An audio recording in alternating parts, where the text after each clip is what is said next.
ઠાકોર ગાડી ઉભી રાખી. તો રેલગાડીમાં આપણે બધા ભેગા માંથી ભજન ગાઈશું અને દરેક જણા પોતાના બે હાથ ઊંચા કરશે અને નરસિંહ મહેતા જેમ કરતાલ વગાડતા અને બંને હાથમાં કરતાલ વગાડવાની છે અને ધીરે ધીરે ગાડી ચલાવવાની છે. શરૂ કરીએ તો આપણું ભજન બધા બે હાથ ઊંચા કરશે.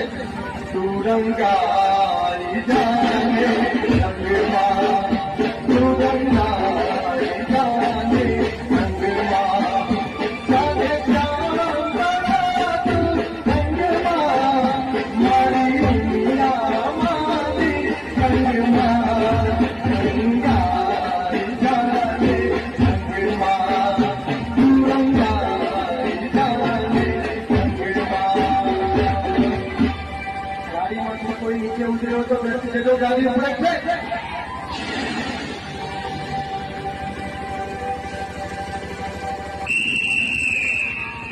મુંબઈ થી ગાડી